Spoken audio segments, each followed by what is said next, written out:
وہ economic survey جو آپ نے خود پرنٹ کیا ہے 15-20 دن پہلے، اس میں انگریزی ہی لکھی ہوئی ہے اور آپ نے اس پہ دستخط کیے ہیں، وہ ہی پڑھ لیں، جس میں لکھا گیا ہے کہ پچھلے 2 سالوں میں پی ٹی آئی کی حکومت نے پچھلے 17 سال کے سارے ریکارڈ توڑے، اکنامک گروتھ میں، ایگریکلچر گروتھ میں، مینوفیکچرنگ گروتھ میں، سروسز گروتھ میں، امپلائمنٹ ان امپلائمنٹ کم کی، ریکارڈ ریونیوز کیے، ریکارڈ ایکسپورٹس کی، ریکارڈ ریمیٹنسز کی، تو وہ پڑھ لیں، وہ آپ کے اپنے ہی نمبرز ہیں۔ میں اس پہ زیادہ کامنٹ نہیں کروں گا کہ مجھے تو لگتا ہے کہ جو کہتے ہیں نا کہ پولیٹیشین تھک سکنڈ ہوتا ہے، یہ سکن پتہ نہیں کون سی ہے، بار بار ان کو سمجھایا جاتا ہے، ان کو سمجھ نہیں آتی، یہ بار بار وہی چیزیں کہتے ہیں، اور پھر کہتے ہیں فسکل ڈیفیسٹ 8.8 ہو گیا۔ یہ میرے پاس نمبرز ہیں جو میں آپ کو دے بھی دوں گا، جہاں ان کے اپنے نمبرز کہہ رہے ہیں کہ یہ جناب انہوں نے 300-350 بلین اور بھی ڈال دیا ہمارے پر، یہ جو انرجی والا تھا جو ہم ان کے لیے چھوڑ کے آئے تھے، پھر بھی 7% ہے، خود ان کے اپنے نمبرز کہہ رہے ہیں، اور یہ ادھر کھڑے ہو کے 8.8، تو کم از کم یار جھوٹ تو نہ بولے نا یار۔ اس کے بعد ڈیٹ کی بات، بار بار وہی چیز لوگوں کو بیوقوف بنانے کے لیے کہ 80% ڈیٹ انہوں نے پورے جو پہلے تھا اس سے 80% بڑھا دیا۔ ارے بھائی 77% بڑھا ہے، اکانومی بھی 72% بڑھی ہے، آپ کے وقت میں 79% بڑھا تھا، پیپلز پارٹی کے جو چھوڑ کے گئی تھی 79%، اور ہم نے تو کووڈ کے باوجود اور کووڈ کے بیچ میں دنیا میں 10% tax to G D P بڑھا تھا، اس کے باوجود ہمارا جو ہے وہ کم بڑھا ہے آپ سے، اور debt to G D P آپ کا جو 64 تھا، ہمارا وہ 66 ہے، تو کوئی اتنا زیادہ فرق نہیں ہے۔ تو یہ کہنا بند کر دیں، لوگ بیوقوف نہیں ہیں۔ اس کے بعد پھر وہ IMF کی بات، ارے ہم نے 4 مہینے کے لیے فریز کیا تھا، ہم نے 12 مہینے کے لیے فریز نہیں کیا تھا پرپیکچولی۔ جو آپ کہتے ہیں 1200 ارب روپیہ جو ہے انہوں نے ہمارے پہ چڑھا دیا، بینکرپسی لے گیا، نہیں، 4 مہینے کے لیے جو کیا تھا 466، اس کا حساب دے کے آیا ہوں میں آپ کو، اور آپ نے اس میں سے ہی یوز کر رہے ہیں اگلے سال کے لیے جو ڈیویڈنڈز وغیرہ ہیں۔ اور اگر آپ کے خیال میں ہم نے وہ جو غلط بات کی، ہم تو چاہ رہے تھے کہ ہم عوام کے اوپر بوجھ کم کریں، اگر ہم ہوتے ہم روس جاتے، ہم جا کے وہاں سے ڈسکاؤنٹ لے کے آتے اور عوام پہ پھر بھی بوجھ نہ پڑنے دیتے جو آپ نے ڈال دیا ہے۔ 85 روپے آپ نے لیٹر پیٹرول پہ ڈال دیا اور 120 آپ نے ڈیزل پہ ڈال دیا ہے، ہم اس میں اس کی کٹوتی کرتے، ٹارگیٹ سبسڈی کی طرف جاتے۔ خیر، تو پہلا 1 مہینے میں ہی 100 بلین جو آپ نے کہا ہوا، تو وہ تو آپ پی ایس ڈی پی سے نکال دیتے، تو آپ بڑھا دیتے، دیوالیہ بالکل نہ ہوتا۔ دیوالیہ تو آپ کی جو انٹلیکچوئل بینکرپسی ہے، انکمپٹنس ہے، اس کی وجہ سے ہوا کہ آپ نے اس کے اوپر ایکشن ہی نہیں لیا، اور ہمارے اوپر ابھی بلیم کرنا شروع کر دیں۔ اب آ جائیں اس بجٹ کے اوپر جو آج انہوں نے کہا، ہم جو تھے پچھلے سال 1400 ارب روپیہ ہم نے بڑھایا تھا، کوئی ٹیکس نہیں ہم نے لگایا تھا۔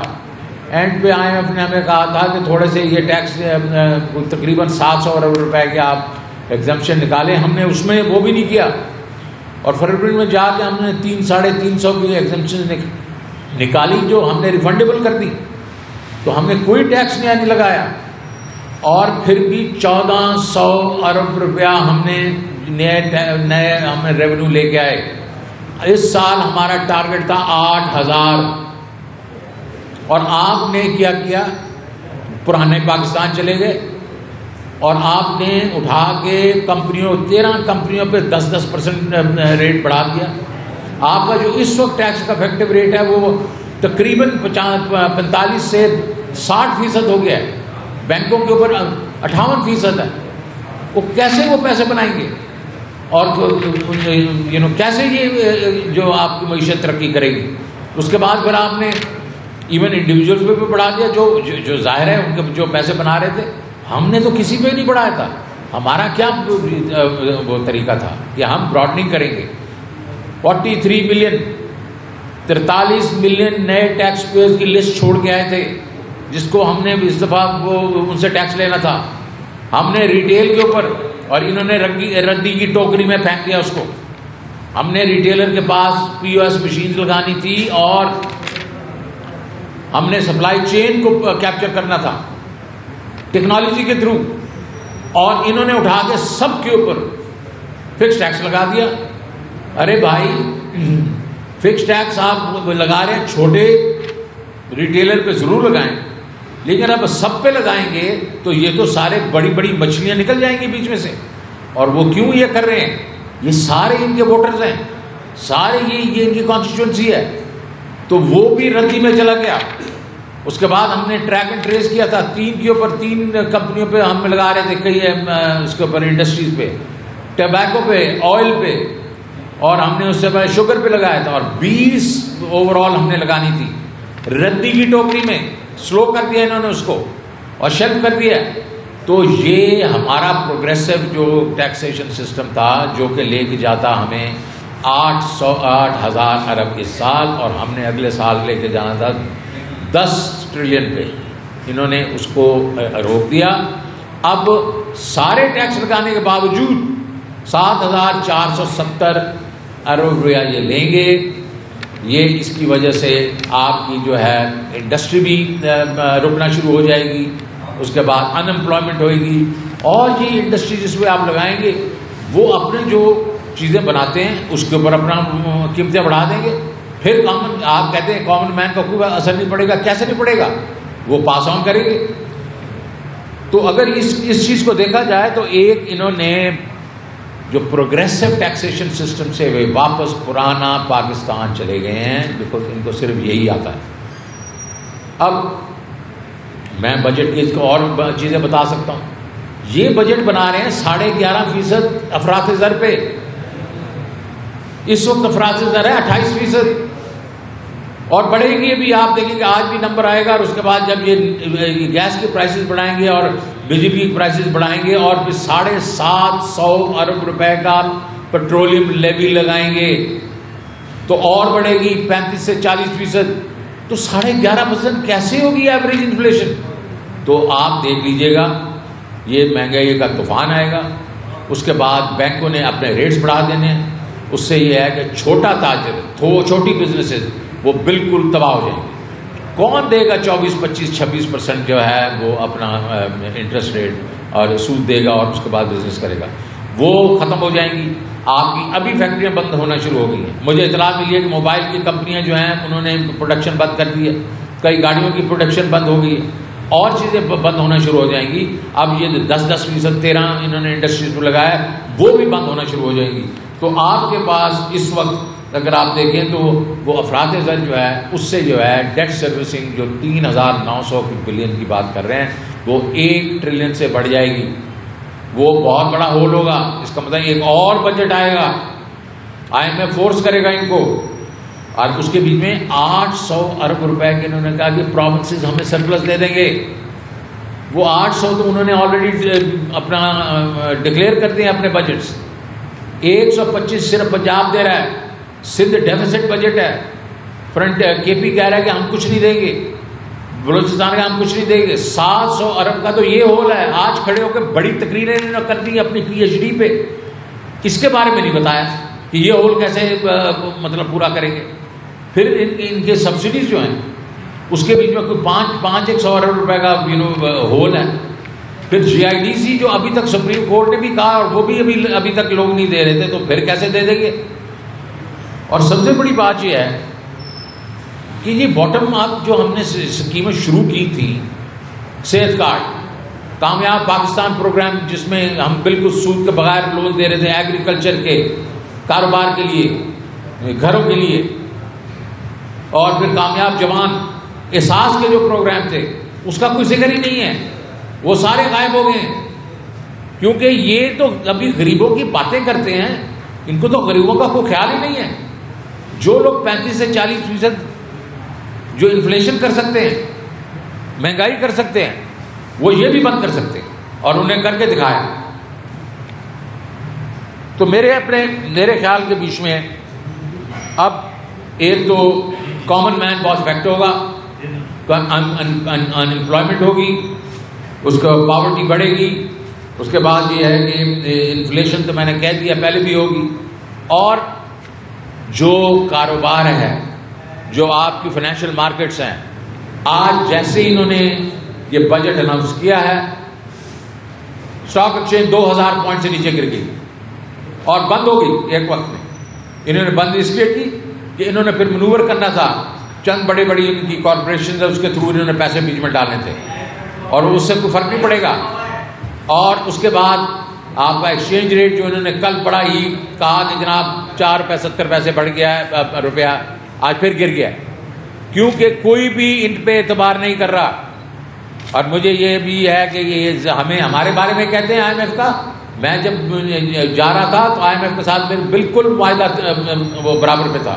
انہوں نے کہا تو بالکل ٹھیک ہے، آپ 2 چیزیں ہمیں بتا دیں، پروونشل جو ہیں وہ گورنمنٹ دیں گی وہ لکھ کے دے دیں، اور جو ڈویڈنڈس آپ کو دے رہے ہیں وہ کمپنیاں دے دیں. بالکل انہوں نے مجھے اپریل میں پیسے دے دینے تھے. تو یہ کہہ رہے ہیں نا کہ ان کو اعتبار نہیں ہے، ان کو آپ پہ اعتبار نہیں ہے. دیکھو آپ ایک چیز ایک دن کہتے ہیں دوسرے دن اس پہ مکر جاتے ہیں. تو میرے نزدیک یہ اس وقت ہم بالکل ایک معاشی میلٹ ڈاؤن کی طرف جا رہے ہیں، اور یہ لوگ اگر رہے اور ہم الیکشنز نہیں کروائے ہم نے، اور جو ایک ریپرزنٹیٹیو گورنمنٹ نہیں آئی لوگوں کی، تو ہم خدا نہ خواستہ سری لنکا کی طرح ہمارا حشر نہ ہو. بہت شکریہ. جی بسم اللہ الرحمن الرحیم. سب سے پہلے تو یہ جو ہے آج جو پریس کانفرنس ہے اس کا عنوان ہے بجٹ کے اوپر بجٹ. جیسے شوکت صاحب نے بولا کہ اس مہینے میں صرف 3 بجٹ آ چکے ہیں. پہلے ہفتے میں جو ہے انہوں نے ایک منی بجٹ دیا، تیل بجلی یہ وہ ساری قیمتیں بڑھائی. پھر خانہ پوری بجٹ آیا 10 تاریخ کو، جس کو پورا آج رد کر کے مفتاح اسماعیل نے ایک نیا بجٹ دیا، اور پاکستان کی تاریخ میں پہلی دفعہ رقم ہوئی ہے تاریخ کہ نیا بجٹ جو ہے بغیر ڈیبیٹ کے جو ہے آج وہ پیش کر دیا گیا اور کل پرسوں میں پاس ہو جائے گا.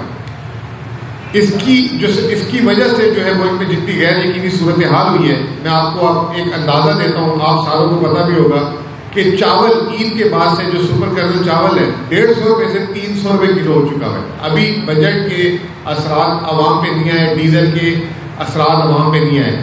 کراچی میں چکی کا آٹا 95 روپے کلو ہو چکا ہے، ڈیزل کی قیمت 84% بڑھ چکی ہوئی ہے، پیٹرول کی قیمت 56% بڑھ چکی ہوئی ہے. بجلی کی قیمت جو یہ 45% بڑھانے کی بات کر رہے ہیں، جو کم سے کم استعمال کرنے والا غریب آدمی اس کے لیے 70 سے 80% بڑھ رہی ہے. گیس جو یہ کہہ رہے ہیں 45% اوسط بڑھے گی، سب سے کم جو گیس استعمال کرتا ہے اس کا بل 450% بڑھ جائے گا. یہ تمام چیزیں. اب اس کے بعد انہوں نے آج آپ نے تقریر دیکھی ہوگی، شہباز شریف صاحب نے کہا کہ جو ہم ٹیکس لگا رہے ہیں اس سے غربت کم ہوگی. پاکستان میں جب بھی ٹیکس لگا ہے امیر نے، اس نے پاس آن کی اپنی قیمتوں پہ. ایک تو اس سے قیمتیں بڑھیں گی. نمبر 2، ہمیشہ ٹیکس اگر آپ نے کام کر لگانا ہے تو کنزمپشن پہ لگائیں. شوکت صاحب نے جنوری میں کنزمپشن پہ سیلز ٹیکس لگایا تاکہ ویلیو چین کو آپ کیپچر کریں.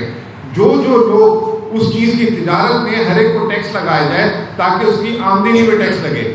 یہ کیا کرتے ہیں، وہی پرانا پاکستان والی جو مثال دی کہ ایک ہی جو ٹیکس دے رہا ہے اسی کے اوپر ٹیکس کا بوجھ مزید ڈال دو.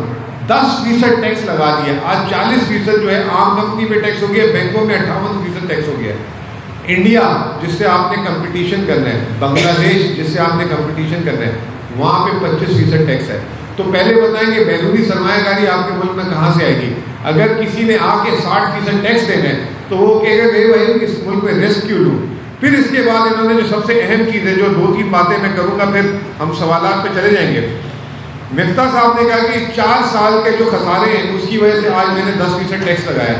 بھائی ان کو یہ پتا ہے کہ کتنا ٹیکس آج کا جو 10% ٹیکس لگائے ان کے اضافی ٹیکس کتنا ملے گا؟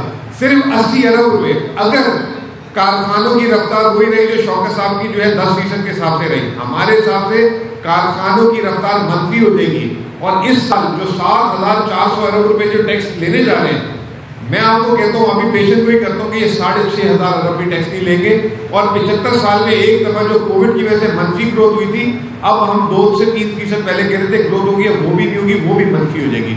تو یہ جو سال ہے مہنگائی کا، کمر توڑ مہنگائی، بے روزگاری کا، اور ملک میں جو ہے انویسٹمنٹ بات چلی جائے گی، غیر یقینی صورتحال رہے گی، بہت ہی خطرناک حالات ہیں. آخر میں آپ کی توجہ صرف ایک چیز پہ دلانا چاہتا ہوں، 10 ہفتوں میں ہمارے زر مبادلہ کے ذخائر 3.2 ارب ڈالر سے گرے. یہ بار بار لالی پاپ دیتے ہیں چائنا سے 2.3 ارب ڈالر ہے, اس سے زیادہ تو خرچ کر لیے.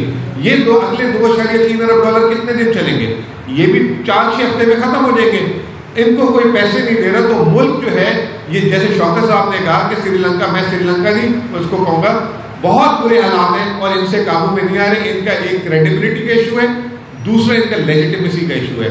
یہ جتنے دن کنٹینیو کریں گے اتنا جو ہے اس ملک کی عوام اور کاروبار اور معیشت پہ بھاری رہے گا. میں ایک چیز ایڈ کروں گا, یہ جو بڑی بات آپ نے ایڈ پہ کی کہ یہ جو کرنٹ اکاؤنٹ ڈیفیسٹ ہے یہ کس وجہ سے ہوا ہے. اس دفعہ جو کرنٹ اکاؤنٹ ڈیفیسٹ تھا وہ اس لیے ہوا کہ سپر سائیکل آیا اور اس میں 4 چیزیں, ویکسینز, اس کے بعد آئل کی جو قیمت بڑھ گئی, جو اس کے بعد آپ کی بڑی اپنا خوردنی تیل کی اور کوئلے کی, اس میں جو ابھی یہ جو اس وقت 15-16 بلین کی بات کر رہے ہیں, 14 بلین 14.5 بلین صرف ان 4 چیزوں کا تھا. ہم نے کہا اب اس کو ذرا سنبھال لیں ہم, اور جیسے سپر سائیکل نیچے جائے گا ہم نے گروتھ رکھنی ہے, ایکسپورٹ میں گروتھ رکھنی ہے, ریمیٹنس میں گروتھ رکھنی ہے, تاکہ یہ جیسے ہی نیچے جائے گا ہمارا کرنٹ اکاؤنٹ بیلنس ہو جائے گا اور مہنگائی بھی نیچے آئے گی. انہوں نے یہ جو اقدامات کیے ہیں اس میں جو گروتھ ہے, ایکسپورٹ بھی گرے گا, انڈسٹریل گروتھ بھی گرے گی, تو یہ تو کبھی بھی اس سائیکل سے نہیں نکل سکیں گے. جی سوالات میں جی پلیز. اچھا شوکت صاحب یہ بتائے گا کہ عوام کا سب سے بڑا مسئلہ ہے مہنگائی, اور مہنگائی کا بھی یہ عالم ہے کہ ایک تو کوئی چیز بڑھتی ہے تو اس پہ ریشنل قیمت بڑھے. یہاں پہ تو جس کا جو دل چاہ رہا ہے وہ قیمتیں اس طریقے سے بڑھ رہی ہیں, اور اس پہ حکومت نے خود سے تسلیم کر کے بیٹھ گئی کہ مہنگائی تو بڑھتی ہے, تو وہ اب کوئی ایکشن نہیں لے رہے ہیں. حکومت کو کوئی میجر لینے چاہیے کہ جنہیں اب اس حساب سے مہنگائی بڑھے. وہ تو بس انہوں نے سب کچھ ہے. جی جی بالکل آپ ٹھیک کہہ رہے ہیں. انہوں نے تو بس ایک اور چیز کر دی ہے. ایک میں پرائس مانیٹرنگ کمیٹی ہر ہفتے کوئی 1.5 گھنٹہ لگاتا تھا, ایک ایک چیز کو دیکھتا تھا, اور جو مارجنز ہوتے تھے ایک وقت میں 40-50% مارجن ہوتے تھے, اور جو کہ مطلب اگر پیاز اگر جیکب آباد سے شروع ہوا ہے تو جب وہ بکتا تھا ریٹیل پہ تو 70% اس کا مارجن ہوتا ہے. ہم نے وہ مارجنز کم کروائے کیونکہ پھر ہم نے لوگوں کی نیچے ایک وہ رسپانسبلٹی کی ہے اپنا جو ایڈمنسٹریشن تھی, انہوں نے وہ کمیٹی ختم کر دی ہے. جو آپ کہہ رہے ہیں کہ انہوں نے کہہ دیا یہ مہنگائی تو ہوگی, وہ کمیٹی ختم ہو گئی ہے, مانیٹرنگ ختم ہو گئی ہے. تو انہوں نے تو یہ, کیونکہ ان کو خیال ہی نہیں ہے غریب کا یار, انہوں نے تھوڑا, ان کو تو آپ کو معلوم ہے کہ جب ہم کہتے رہتے ہیں ان کے تو ایسٹس وغیرہ اور جو ان کے جو وہ ہیں وہ کہیں اور جگہ, اور یہ کچھ اور کرنے آئے تھے یہاں, اور وہ جو بلز پاس انہوں نے کروا دیے ہیں یہ ان کا مقصد تھا. عام آدمی کا مہنگائی اور اس کے اوپر کیا ہو رہا ہے وہ ان کا مقصد نہیں تھا. جی تیل آپ کہہ رہے کہ ہم دور سے لائیں گے تو کس طرح لائیں گے, کیونکہ ہم سعودی عرب سے ایک دم پرانا ہو, ہمیں ادار پہ بھی دے دیتے ہیں, بغیر بتائے بھی دے دیتے ہیں, وہ تو ڈرت والا معاملہ ہے, کیسے ہوتا ہے؟ ارے بھائی دیکھ, 2 چیزیں ہوتی ہیں اور یہ چیز بڑی سمجھانے والی سمجھنے والی چیز. ایک فزیکل کانٹریکٹ ہوتا ہے, ایک فائنینشیل کانٹریکٹ ہوتا ہے. ہم فائنینشیل کانٹریکٹ کی بات کریں, اگر تیل اگر روس کہے گا میں نے اہم ترین خبریں اب ایک کلک کی دوری پر, آپ کے پسندیدہ ٹاک شوز ہوں یا اہم ملکی یا غیر ملکی شخصیات کی نیوز کانفرنسز, ہر لمحہ باخبر رہنے کے لیے سبسکرائب کریں ہمارا یوٹیوب چینل. موسم کی صورتحال ہو یا کھیل کے میدان سے خبریں, اپنے موبائل فون سے ملکی اور بین الاقوامی اہم خبروں تک رسائی کے لیے ڈاؤن لوڈ کیجیے موبائل ایپ. باوثوق ذرائع سے مصدقہ خبروں, تجزیوں اور تبصروں سے مستفید ہونے کے لیے وزٹ کیجیے پاکستان کی سب سے بڑی نیوز ویب سائٹ www.arYnews.tv. ان سب کے علاوہ پاکستان کا سب سے بڑا فیس بک پیج ہو, سب سے بڑا نیوز انسٹاگرام اکاؤنٹ یا پھر ٹویٹر, ARY نیوز پہنچا رہا ہے خبریں سب سے پہلے آپ تک, تاکہ آپ رہیں ہر لمحہ باخبر.